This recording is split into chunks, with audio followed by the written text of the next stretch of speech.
ಇವತ್ತು ನಮ್ಮಲ್ಲಿ ಎಲ್ಲ ಇರುತ್ತೆ, ಎಜುಕೇಶನ್ ಇರುತ್ತೆ, ನಾವು ಎಲ್ಲದರಲ್ಲೂ ಟಾಪು. ಆದರೆ ಎದುರುಗಡೆ ಇರುವಂಥ ವ್ಯಕ್ತಿ ಜೊತೆ ಹೇಗೆ ಮಾತಾಡಬೇಕು ಅಂತಲೇ ಗೊತ್ತಿಲ್ಲ. ಮೊನ್ನೆ ನ್ಯೂಸ್ ನೋಡ್ತಾ ಇದ್ದೆ, ಪುನೀತ್ ರಾಜ್ಕುಮಾರ್ ಅವರ ಪಾಠವನ್ನು ಮಕ್ಕಳಿಗೆ ಹಾಕ್ತಾರೆ ಅಂತ. ಖುಷಿ ಆಯಿತು ನನಗೆ, ಯಾಕಂದರೆ ಆ ಮನುಷ್ಯ ಇರುವಾಗ ಮಾಡಿದಂತಹ ಒಳ್ಳೆ ಕೆಲಸಗಳು ಜಗತ್ತಿಗೆ ಗೊತ್ತಾಗಲಿಲ್ಲ. ಆದರೆ ಹೋದ ಮೇಲೆ ಜಗತ್ತಿಗೆ ಗೊತ್ತಾಯಿತು. ಕೇವಲ ಚಿತ್ರನಟ ಅನ್ನುವಂಥ ಕಾರಣಕ್ಕಲ್ಲ, ಅವರ ಹೃದಯವಂತಿಕೆ, ಅವರ ಮೌಲ್ಯಗಳು, ಯಾರೇ ಸಾಮಾನ್ಯರು ಮಾತಾಡಿದ್ರೂ ಪ್ರತಿಕ್ರಿಯಿಸುವಂತಹ ರೀತಿ, ಅವರ ಅಹಂಕಾರ ಇಲ್ಲದ ಬಿಹೇವಿಯರ್ ಇದೆ ಅಲ್ವಾ, ಅದು ನಮ್ಮಲ್ಲಿ ಇರಬೇಕಾದದ್ದು. ಅದಿಲ್ಲ ಅಂತಂದ್ರೆ ಜೀವನದಲ್ಲಿ ಯಾರ ಜೊತೆ ಸಹ ವ್ಯವಹಾರ ಮಾಡೋದಕ್ಕೆ ಸಾಧ್ಯ ಇಲ್ಲ. ನೀವು ಸೋಲನ್ನ ಹೇಗೆ ಸ್ವೀಕಾರ ಮಾಡಬೇಕು ಅಂತಂದ್ರೆ, ಥಾಮಸ್ ಆಲ್ವಾ ಎಡಿಸನ್ ಅನ್ನುವಂಥ ಹೆಸರನ್ನ ಕೇಳಿದಿರಾ? ಜಗತ್ತಿಗೆ ಹಲವು ಇನ್ವೆನ್ಷನ್ ಅನ್ನ ಕೊಟ್ಟಂತಹ ಈ ಸೈಂಟಿಸ್ಟ್, ಅವರ ಲ್ಯಾಬ್ ಬೆಂಕಿ ಬಿದ್ದು ಸುಟ್ಟೋಗುತ್ತೆ. ಆಯ್ತಾ, ಸುಟ್ಟೋಗುವಾಗ ಇವರು ತನ್ನ ವೈಫನ್ನ ಕರೆದು, ನೋಡು ನೋಡು ಬೆಂಕಿ ಹೇಗೆ ಉರಿತಾ ಇದೆ ನೋಡು ಅಂತ. ಪಕ್ಕದಲ್ಲಿರೋರೆಲ್ಲ ಇವನ್ ಎಂತ ಹುಚ್ಚ, ಇಷ್ಟೆಲ್ಲ ಹಾಳಾಗಿ ಹೋಗ್ತಾ ಇದೆ, ಎಲ್ಲವೂ ಹೋಯ್ತು ಆದ್ರೆ ಇವನು ಆರಾಮಾಗಿದ್ದಾನಲ್ಲ ಅಂತ ಕೇಳಿದಾಗ ಅವ್ರು ಹೇಳ್ತಾರಂತೆ, ಹೋಗೋದಂತೂ ಹೋಗ್ತಾ ಇದೆ, ನನ್ನ ತಪ್ಪುಗಳೆಲ್ಲ ಇದರಲ್ಲಿ ಸುಟ್ಟೋದು. ಏನ್ ಹೇಳಿ, ನಾನು ಇದುವರೆಗೆ ಮಾಡಿದಂತ ಮಿಸ್ಟೇಕ್ಸ್ ಎಲ್ಲ ಈ ಬೆಂಕಿಯಲ್ಲಿ ಸುಟ್ಟೋದ್ವು.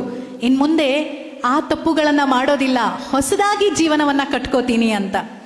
ಈ ತರ ನಾವು ಪ್ರತಿ ಸಲ ಸೋತಾಗ ನಮಗ್ ನಾವೇ ಚಾಲೆಂಜ್ ಹಾಕೋತೀವಲ್ಲ, ಆಗ ನೋಡಿ ಗೆಲುವು ನಮ್ಮದೇ. ನಾನು ಹೇಳ್ದೆ ಅಲ್ಲ, ಆಗ ಜಗತ್ತನ್ನ ಗೆಲ್ಲೋದಕ್ಕೆ ನೀವು ರೆಡಿ ಇದ್ರೆ ಗೆಲ್ತೀರಾ ಅಂತ.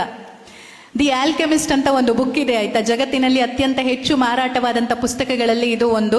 ಅದರಲ್ಲೊಂದು ಲೈನ್ ಬರುತ್ತೆ, ನೀವು ನಿಮ್ಮ ಹೃದಯದಿಂದ, ನಿಮ್ಮ ಮನಸ್ಸಿನಿಂದ, ನಿಮ್ಮ ಕನಸಿನಿಂದ ಯಾವುದಾದ್ರೂ ಒಂದು ವಸ್ತು ಬೇಕು ಅಂತ ಆಸೆ ಪಟ್ರೆ ಅದನ್ನ ನಿಮಗೆ ಕೊಡೋದಕ್ಕೆ ಇಡೀ ಜಗತ್ತೇ ಒಂದಾಗತ್ತಂತೆ. ಇವತ್ತು ನೀವು ಇಲ್ಲಿದ್ದೀರಿ ಅಂತಂದ್ರೆ ಇದು ನಿಮ್ಮ ಒಂದಾನೊಂದು ಕಾಲದ ಕನಸು, ಇಲ್ಲ ನಿಮ್ಮ ತಂದೆ ತಾಯಿಗಳ ಕನಸಾಗಿರುತ್ತೆ. ಅಂದ್ರೆ ಆ ಥರದೊಂದು ಕನಸು ನಮ್ಮ ಜೀವನದಲ್ಲಿ ಇರಬೇಕು ಅನ್ನುವಂಥದ್ದು. ಆಗ ಯೂನಿವರ್ಸ್ ಸಪೋರ್ಟ್ ಮಾಡತ್ತೆ. ಅದಕ್ಕೋಸ್ಕರನೇ ನಾನು ಹೇಳಿದ್ದು, ಯಾವಾಗಲೂ ಪಾಸಿಟಿವೇ ಥಿಂಕ್ ಮಾಡಿ. ಆಗೋದಿಲ್ಲ ಅನ್ನೋದಕ್ಕಿಂತ ಆಗತ್ತೆ, ನಾನು ಗೆದ್ದೇ ಗೆಲ್ತೀನಿ, ನನ್ನಿಂದ ಇದು ಸಾಧ್ಯ ಅಂತ ನೀವು ಹೊರಟ್ರೆ ನಿಮ್ಮನ್ನ ತಡೆಯೋದಕ್ಕೆ ಜಗತ್ತಿನ ಯಾವ ಶಕ್ತಿಗಳಿಗೂ ಕೂಡ ಸಾಧ್ಯ ಇಲ್ಲ. ನಾನೀಗ ನಿಮ್ಮ ಹತ್ರ ಜಗತ್ತನ್ನ ಗೆಲ್ಲೋದಕ್ಕಾಗತ್ತಾ ನಿಮ್ಗೆ ಅಂತ ಕೇಳಿದ್ರೆ ನಿಮ್ಮ ಉತ್ತರ ಏನಿರುತ್ತೆ? ಎಸ್. ತುಂಬ ಸ್ಟ್ರಾಂಗ್ ಇದ್ದೀರಾ ನೀವು. ಯಾಕಂದ್ರೆ ಈ ಎಸ್ ಅಂತ ಹೇಳುವಾಗ್ಲೂ ಒಂದು ಆತ್ಮವಿಶ್ವಾಸ ಇರಬೇಕು. ಯಾರಾದ್ರೂ ನಿಮ್ಮನ್ನ ಏನಾದ್ರೂ ಕೇಳಿದ್ರೆ ಹೇಗಿದ್ದೀರಾ ಅಂತ ಕೇಳಿದಾಗ, ಹಾ ಚೆನ್ನಾಗಿದ್ದೀನಿ, ಈ ಟೋನ್. ಇನ್ನೊಂದು, ಏ ಸೂಪರ್, ಫಸ್ಟ್ ಕ್ಲಾಸ್, ನನಗೇನೋ ಆರಾಮಾಗಿದ್ದೀನಿ. ಅಬ್ಸರ್ವ್ ಮಾಡಿದ್ರಾ? ಸ್ಟಾರ್ಟಿಂಗ್ ಅಲ್ಲಿ ಹೀಗಿತ್ತು, ಆಮೇಲೆ ಹೀಗಾಯ್ತು, ಆಮೇಲೆ ಹೀಗಾಯ್ತು, ಆಮೇಲೆ ಹೀಗಾಯ್ತು. ಎದುರುಗಡೆ ಇರುವವನಿಗೆ ಒಂದ್ಸಲ ಹೆದರಿಕೆ ಆಗ್ಬಿಡ್ಬೇಕು, ಜಲಸ್ಸು ಬಂದ್ಬಿಡುತ್ತೆ. ಒಬ್ಬ ಇವನೇನು ಎಕ್ಸಾಮ್ ಹತ್ರ ಬರ್ತಾ ಇದೆ, ನಾನು ಸೂಪರ್ ಆಗಿದ್ದೀನಿ ಅಂತ ಹೇಳ್ತಿದ್ದಾನೆ, ಎಕ್ಸಾಮ್ ಟೆನ್ಷನೇ ಇಲ್ವಲ್ಲ ಇವನಿಗೆ ಅಂತ. ಅಂದ್ರೆ ನಾವು ನಮ್ಮನ್ನ ಮೊದಲು ಸರಿ ಮಾಡ್ಕೋಬೇಕು, ಫಸ್ಟ್ ರಿಪೇರಿ. ಸ್ವಾಮಿ ವಿವೇಕಾನಂದ ಅವರು ಹೇಳಿರುವಂತ ಮಾತುಗಳಲ್ಲಿ ನನಗೆ ತುಂಬಾ ಇಷ್ಟ ಆಗೋದದೆ. ನೀವು ಬೆಳಗ್ಗೆಯಿಂದ ಸಂಜೆವರೆಗೆ ನಿಮ್ಮ ಜೊತೆ ಮಾತಾಡಿ ಅಂತ ಹೇಳ್ತಾರೆ ಅವರು. ಒಂದು ಸ್ವಲ್ಪ ಹೊತ್ತು ನಿಮಗೆ ಟೈಮ್ ಕೊಡಿ.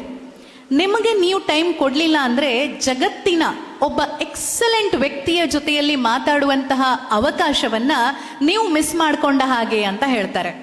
ಅಂದರೆ ಯೋಚನೆ ಮಾಡಿ, ಜಗತ್ತಿನ ಎಕ್ಸಲೆಂಟ್ ವ್ಯಕ್ತಿ ಯಾರು? ನಾವೇ.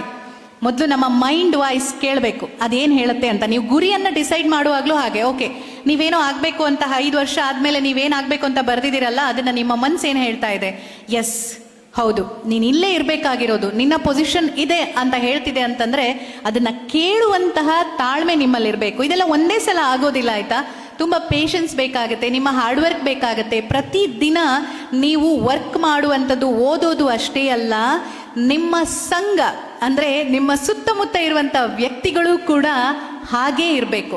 ಮೊಬೈಲಲ್ಲಿ ನಾವು ನೋಡುವಂಥ ಕಾರ್ಯಕ್ರಮಗಳು, ನಮ್ಮ ಜೊತೆ ಮಾತಾಡುವಂಥ ವ್ಯಕ್ತಿಗಳು, ನಾವು ಓದುವಂತಹ ವಿಚಾರಗಳು, ಇದೆಲ್ಲ ನಮ್ಮ ಜೀವನವನ್ನ ಡಿಸೈಡ್ ಮಾಡ್ತಾವಂತೆ. ಆ ವ್ಯಕ್ತಿಯ ಜೊತೆಯಲ್ಲಿ ಬೆಳಿಗ್ಗೆಯಿಂದ ಸಂಜೆವರೆಗೆ ನೀವು ಕಳೀತಾ ಇದ್ದೀರಿ ಅಂತಂದ್ರೆ ಆ ಎಲ್ಲ ಗುಣಗಳು ನಿಮ್ಮಲ್ಲಿ ಬರುತ್ತೆ. ಧೀರುಭಾಯಿ ಅಂಬಾನಿ ಅವರಿಗೆ ಟೀ ಟೈಮಲ್ಲಿ ಟೀ ಕುಡಿಯುವಂತ ಒಂದು ಆಪ್ಷನ್ ಇರುತ್ತಲ್ವಾ, ಆ ಟೈಮಲ್ಲಿ ಅವರಿಗೆ ಅಲ್ಲಿ 50 ಪೈಸೆಗೇನೋ ಟೀ ಸಿಗುತ್ತೆ ಅನ್ನುವಂಥದ್ದು ಇರುತ್ತೆ ಅಂತ ಇಟ್ಕೊಳ್ಳೋಣ. ಅವ್ರೇನ್ ಮಾಡ್ತಿದ್ರು ಅಂತಂದ್ರೆ, ಅವರ ಫ್ರೆಂಡ್ಸ್ ಜೊತೆ ಆ ಒಂದು 50 ಪೈಸೆ 4 ಆಣೆ ಕೊಟ್ಟು ಟೀ ಕುಡಿಯೋದಕ್ಕಿಂತ ಪಕ್ಕದಲ್ಲೇ ಇದ್ದಂತಹ ಒಂದು ಐಷಾರಾಮಿ ಹೋಟೆಲ್ಗೆ ಹೋಗ್ಬಿಟ್ಟು ಜಾಸ್ತಿ ದುಡ್ಡು ಕೊಟ್ಟು ಟೀ ಕುಡಿತಾ ಇದ್ರಂತೆ. ಆಗ ಅವರ ಫ್ರೆಂಡ್ಸ್ ಎಲ್ಲ ಅವರನ್ನ ಕೇಳ್ತಾ ಇದ್ರಂತೆ, ಅಲ್ಲ ಮಾರಯ್ಯ, ಸುಮ್ಮನೆ ನಿಂಗೆ ಬರೋ ಸಂಬಳ ಇಷ್ಟು. ಅವರು ಒಂದು ಕಾಲದಲ್ಲಿ ಬೇರೆಯವರ ಅಂಡರಲ್ಲಿ ಕೆಲಸ ಮಾಡ್ತಾ ಇದ್ದಂಥ ಸಮಯ, ಇಷ್ಟು ಕಮ್ಮಿ ಸಂಬಳ ಬರುವಾಗ ನೀನು ಟೀಗೆ ಇಷ್ಟೊಂದು ದುಡ್ಡು ಹಾಕ್ತೀಯಲ್ಲ, ಎಂಥ ಮೂರ್ಖ ಇದ್ದೀನಿ ನೀನು. ಅದನ್ನ ಸೇವ್ ಮಾಡಿದ್ರೆ ನಿನಗೆ ಲೈಫಲ್ಲಿ ಯಾವುದಕ್ಕಾದ್ರೂ ಖರ್ಚಿಗಾಗಲ್ವಾ ಅಂತ. ಆಗ ಅವ್ರು ಹೇಳ್ತಾರಂತೆ, ನಾನು ಇಲ್ಲೇ ಟೀ ಕುಡಿದ್ರೆ ಇಲ್ಲಿರುವಂಥ ಇಷ್ಟೇ ಸರ್ಕಲಲ್ಲಿ ನನ್ನ ಒಂದು ಮಾತು ಕತೆ ಅಲ್ಲಿಗೆ ಸೀಮಿತ ಆಗುತ್ತೆ. ಅದೇ ನಾನು ಅಲ್ಲಿ ಹೋದಾಗ ಅಲ್ಲೊಂದಿಷ್ಟು ಜನ ಬರ್ತಾರೆ, ಅವರು ಬಿಸ್ನೆಸ್ ಬಗ್ಗೆ ಮಾತಾಡ್ತಾರೆ, ಐಡಿಯಾಸ್ ಬರುತ್ತೆ, ಅದನ್ನೆಲ್ಲ ನಾನು ತಿಳ್ಕೊಳ್ಳೋದಕ್ಕೆ, ಕಲಿಯೋದಕ್ಕೆ, ಅಳವಡಿಸ್ಕೊಳ್ಳೋದಕ್ಕೆ ಹೆಲ್ಪ್ ಆಗುತ್ತೆ. ನನಗೆ ಅದು ಇನ್ವೆಸ್ಟ್ಮೆಂಟ್ ಅಂತ ಅನ್ಸುತ್ತೆ ಅಂತ. ಅಂದರೆ ನಾವು ಯಾರ ಜೊತೆ ಕಳಿಬೇಕು, ನಾವೇನಾಗಬೇಕು ಅನ್ನೋದು ನಮ್ಮ ಕೈಯಲ್ಲಿ ಇರಬೇಕು, ಬಿಟ್ಟರೆ ಅದು ಬೇರೆಯವರ ಕೈಯಲ್ಲಿ ಇರಬಾರ್ದು. ನಾವು ಸೆಲೆಕ್ಟ್ ಮಾಡುವಂತಹ ಫ್ರೆಂಡ್ಸಿಂದ ಹಿಡಿದು ಪ್ರತಿದಿನ ನಾವು, ಈಗ ನೀವು ಇಲ್ಲಿಂದ ಹೊರಗಡೆ ಹೋಗ್ತೀರಾ, ಕಾರ್ಪೊರೇಟ್ ಲೈಫಿಗೆ ಹೋಗ್ತೀರಾ, ಅಥವಾ ಅಲ್ಲಿ ಬೇರೆ ಕಾಲೇಜಿಗೆ ಹೋಗ್ತೀರಾ, ಅಲ್ಲಿಯೂ ಸಹ ನಿಮ್ಮ ಆಯ್ಕೆಗಳು ನಿಮ್ಮ ಜೀವನವನ್ನು ನಿರ್ಧಾರ ಮಾಡ್ತವೆ. ಯಾಕಂದರೆ ನಾವು ಯಾರ ಜೊತೆ ಇರ್ತೀವೋ ಅವ್ರು ನಮ್ಮನ್ನು ಇನ್ಫ್ಲುಯೆನ್ಸ್ ಮಾಡುವಂಥದ್ದು ಹೆಚ್ಚೇ ಇರುತ್ತೆ, ನಮ್ಮನ್ನು ಸೆಳ್ಕೊಂಡು ಬಿಡ್ತಾರೆ ಅವರು. ಹಾಗಾಗಿಯೇ ನಾನು ಹೇಳ್ತಾ ಇರೋದು, ಯಾವಾಗಲೂ ಆ ಆಯ್ಕೆ ಅನ್ನುವಂಥದ್ದನ್ನ ಚೆನ್ನಾಗಿ ಮಾಡಿ. ನಿಮ್ಮ ಗುರಿ ಅನ್ನುವಂಥದ್ದು ಆ ವಿಷಯದಲ್ಲಿ ಜಾಗ್ರತೆಯಿಂದ ಇರಲಿ. ಜೀವನ ಅಂತಂದ್ರೆ ಇಷ್ಟೇ ಆಗ್ಬಿಟ್ಟಿದೆ, ಓದು, ಒಂದೊಳ್ಳೆ ಜಾಬು, ಲಕ್ಷಗಟ್ಟಲೆ ಸ್ಯಾಲ್ರಿ, ಓಡಾಟ ಮಾಡೋದಕ್ಕೆ ಕಾರು, ಐಷಾರಾಮಿ ಬಂಗಲೆ, ಒಂದಿಷ್ಟು ಆಸ್ತಿ ಪಾಸ್ತಿ, ಒಂದು ಮನೆ ಅಲ್ದಿದ್ರೆ 10 ಮನೆ ತಗೋ. ಇಷ್ಟೇನಾ ಲೈಫು? ಇಷ್ಟೇನಾ? ನಮಗೆ ನಾವೇ ಪ್ರಶ್ನೆ ಹಾಕೊಂಡ್ರೆ ಇದರಿಂದ ಆಚೆ ಇನ್ನೂ ಏನೋ ಇರಬೇಕಲ್ವ ಮನುಷ್ಯನಿಗೆ ತುಡಿತ. ಅದಕ್ಕೆ ಹೇಳೋದು, ಸಕ್ಸಸ್ ಅಂತಂದ್ರೆ ಒಂದು ಸ್ಟಾಪ್ ಅಲ್ಲ, ಅದು ನಿಲ್ದಾಣ ಅಲ್ಲ, ಅದು ನಿರಂತರವಾಗಿ ಸಾಕ್ತಾ ಇರಬೇಕು. ಒಂದು ಆಕ್ಟರ್ ಒಂದು ಮೂವಿ ಹಿಟ್ ಆಯ್ತು ಅಂತ ಜೀವಮಾನ ಪರ್ಯಂತ ಅದೊಂದೇ ಮೂವಿ ಜೊತೆ ಅವನು ಬದುಕೋದಕ್ಕೆ ಆಗೋದಿಲ್ಲ.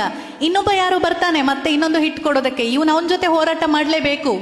ನೀವು ಸೋಲನ್ನ ಹೇಗೆ ಸ್ವೀಕಾರ ಮಾಡಬೇಕು ಅಂತಂದ್ರೆ, ಇವತ್ತು ನಮ್ಮಲ್ಲಿ ಎಲ್ಲ ಇರುತ್ತೆ, ಎಜುಕೇಶನ್ ಇರುತ್ತೆ, ನಾವು ಎಲ್ಲದರಲ್ಲೂ ಟಾಪ್, ಆದ್ರೆ ಎದುರುಗಡೆ ಇರುವಂತ ವ್ಯಕ್ತಿ ಜೊತೆ ಹೇಗೆ ಮಾತಾಡಬೇಕು ಅಂತಾನೇ ಗೊತ್ತಿಲ್ಲ.